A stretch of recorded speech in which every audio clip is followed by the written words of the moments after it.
د خوست ښاروالۍ له لوري د ښار په مختلفو ناحیو کې د 4 میلیونه افغانۍ په لګښت سره د 9 پروژو چارې بشپړې او ګټه اخیستنې ته وسپارل شوې. د دغه ولایت د ښاروالۍ ریاست مسؤلین وایي چې دغه پروژو کې په اساسي ډول د 10 کیلومتره لښتیو او 1 کیلومتر سړک جوړېدل وراخوا د نږدې 80 پلچکونو جوړېدل هم شامل ول چې د ښار په مختلفو ناحیو کې د اړتیا په اساس پلي کړي دي.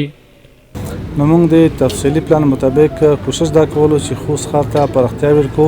هغه سړکونه چې تفصیلي پلان مطابق وو هغې باندې موږ کار وکړو. ډېرو کې موږ الحمدلله چې هغې باندې بریالي شو.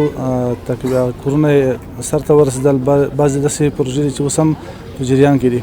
نو موږ په دغو کلو کې الحمدلله هم په عوایدو برخه کې هم په انکشافي پروژو برخه کې هم د سرسبزۍ په برخه کې تنظیف په برخه کې د خوست ښاروالۍ دپاره الحمدلله ډېر څه وکړل. نو اوس هم کوم پلان چې موږ لرو په هغې کې موږ سږ کال د 1403 کال دپاره 32 پروژې لرو چې په هغې کې اکثره پروژې ګټه اخیستنې هم سپارل شوي دي. کارونه یې سرته رسېدلي دي.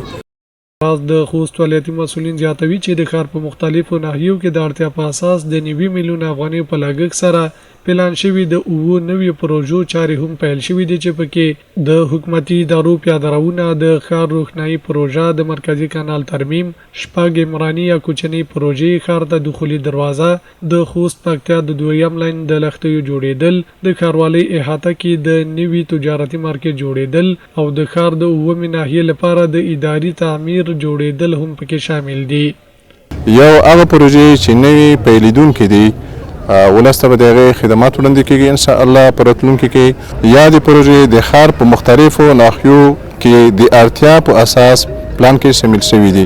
نو انشاءالله دغه پروژې چې د کومې یودې شوي دي دغه پروژې په راتلونکي کې د خوستوالو په خدمت کې وسپارل شي انشاءالله. بل لور ته د خوست اوسیدونکي د ښاروالۍ ریاست د ترسره کړیو فعالیتونو ستاینه کوي او په اړونده برخه کې د لا نورو پروژو د تطبیق غوښتونکي هم دي. دا مکمل خپل کورونه دي، باید نور کورونه دي خوست ښار د شرایط طرف نه وشي.